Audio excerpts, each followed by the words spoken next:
Expectations are high for Silent Hill F, the latest entry in the horror franchise from Konami and Neobards Entertainment, especially given the critical and commercial success of last year's excellent Silent Hill 2 remake. In many ways, that release set Konami on a path to redemption, while the recent successful launch of Metal Gear Solid Delta Snake Eater further cemented the idea that the company has found its footing again. Whether Konami can maintain that consistency, however, now depends on how well Silent Hill F delivers. So, how good is it?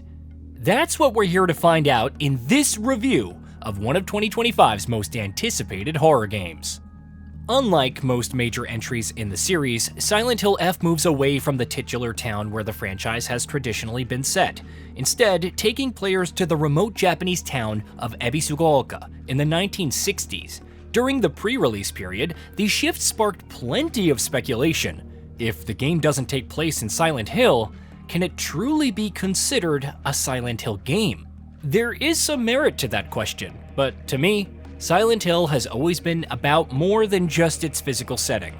It's defined by its narrative, its underlying themes, its music, and its atmosphere.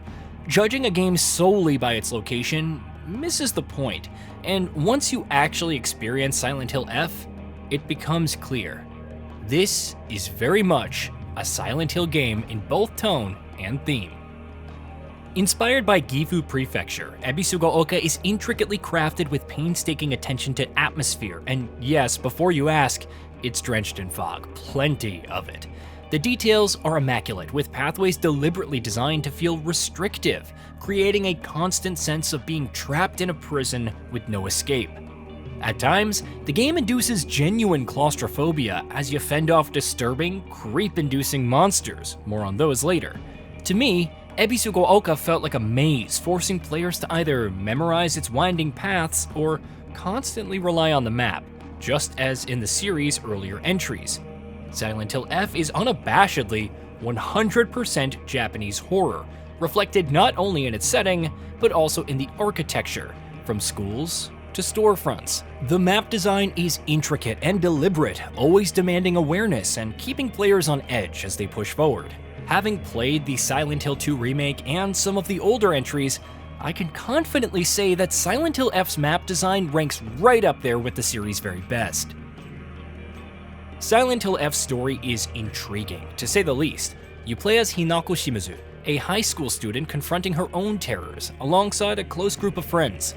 Penned by Ryokishio 7, the narrative doesn't shy away from disturbing themes, ranging from abuse and oppressive behavior towards women to the idea of finding beauty in terror, as the writer himself describes it. The horror here leans heavily into the psychological. Yes, there are jump scares sprinkled throughout, but what really unsettles is the atmosphere, the music, and the deliberate build-up to key climactic moments. Sure, you'll encounter grotesque monsters lunging at you and strange abominations pursuing you through alleyways, but the real fear stems from something deeper. From my experience, the writing and story feel right on point, making Silent Hill F a tense, unsettling, and consistently edge-of-your-seat narrative experience. If it's a Silent Hill game, it has to be backed by excellent sound design and music, right? Well, if the Silent Hill 2 remake was anything to go by, then you'll be pretty pleased with what the developers have done in Silent Hill F. Led by the trio of Akira Yamaoka, Kensuke Inagidai, and Koichi Shakisakita, the audibles here are absolute belters. It's genuinely scary, the way that the music kicks in when a monster approaches, whether you're taking them on or running away. And even the small atmospheric touches, like the sound of objects falling or the crittering noises monsters make as they move, it's all hair-raisingly creepy. Even the monsters' sounds, from their roars to the cries they make when hurt, are crafted with extreme finesse and care. The music and sound effects, combined with the level design, stand out as some of the biggest highlights of the Silent Hill F experience. Much praise should also be given to the voice actors, who do an excellent job bringing the characters to life. The way they build suspense while conveying a range of emotions, from fear to excitement, the kind that you'd expect from high school students, is faithfully recreated here. The English cast delivers strong performances, continuing the high standards set in Silent Hill 2. That said, special mention must also go to the Japanese voice acting. I experienced it briefly, and I can easily see myself doing a full playthrough in that mode in the future. Given how deeply the game is rooted in its Japanese setting, it might even be the ideal way to experience it. Overall, the voice work is elegant yet sublime and stays true to the ethos of Silent Hill. Running on Unreal Engine 5, Silent Hill F easily stands as one of 2025's most visually striking games. It doesn't completely overshadow Silent Hill 2 Remake, but there are clear improvements in character rendering and animation, particularly in the cutscenes where expressions and movement feel more lifelike. I've already touched on the game's atmosphere, but it deserves another mention. Texture work is excellent, volumetric effects are beautifully executed, and the lighting is spot on, creating a world that is visually rich yet relentlessly oppressive. And then there are the boss designs, which are genuine works of art, though art in the most nightmarish sense possible. From twisted human bodies seemingly stitched back together to grotesque amalgamations of raw flesh and flowers, they're the kind of creations you almost wish you hadn't seen. On the technical side, performance was surprisingly stable throughout my experience. With Unreal Engine 5 often associated with messy launches lately, Silent Hill F running smoothly is in itself a major win. Now, let's shift to the core of the Silent Hill F experience: the combat. There's been plenty of discourse around its so-called Souls-like approach, but let's clear that up right away. This is not a Souls-like, even if it appears to borrow several elements from the genre.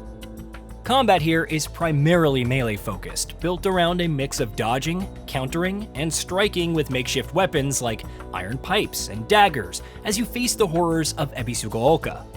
Counters play a role, and the sanity meter can be used to slow down time and enter focus mode, giving you a better read on enemy patterns. All of this plays out while keeping an eye on your stamina bar and with the weapons carrying durability meters. Overuse will eventually leave you scrambling for replacements. On paper, the systems work well enough. The protagonist isn't a superhero, nor an adult like James from Silent Hill 2 who's better equipped to handle himself in such nightmarish circumstances, so a certain level of awkwardness in your combat feels fitting. The problem, however, lies elsewhere. The weight of your strikes doesn't always come through, and the feedback from landing blows feels muted. Some, not all, of the combat animations also carry a noticeable jank. Also, the game did feel a tad easier when experienced on story mode, so I'd recommend turning the action difficulty up to hard mode just for a more rewarding balance. Overall, combat is serviceable and gets the job done, but it falls short of being as refined or satisfying as it could have been. This relatively straightforward combat system is supported by a more engaging progression layer, one that actively encourages exploration and rewards it by gradually making your character stronger. The game offers a wide variety of consumables and collectibles which can be sold to earn in-game currency. That currency can then be spent on permanent upgrades or buffs, things like increased stamina or even reducing enemy sight range. Importantly, these items aren't scattered in abundance, so it's not as if your character will become overpowered. This creates an effective risk versus reward dynamic. The more you dare to explore, the more items you uncover, and in turn, the more currency you can gather to strengthen yourself. The series has always prided itself on going beyond the usual go from point A to point B puzzle design, and I'm glad to see that tradition continue here.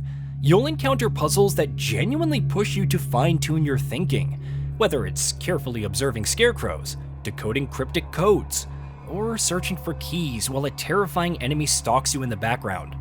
They're thoughtfully designed, adding tension and variety to the experience, and if you can't crack them quickly, expect to spend a fair bit of time wrestling with their solutions.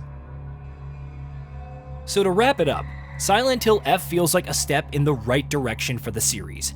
It gets so many things right, even if I wish some of the combat mechanics and animations had been refined further. What's here, though, is still a solid and compelling package. At the start of this review, I mentioned that Konami's ability to remain consistent would hinge on how Silent Hill F turned out. Well, based on my experience, I'd say the publisher may finally have found a winning formula. One that still needs polish in places, but points firmly towards a promising future for Silent Hill. Hey, did you know that we at Gaming Bolt upload new videos every day? Stick around, drop a like, subscribe, and hit that bell. And let us know what kind of content you'd like to see in the future with a comment below.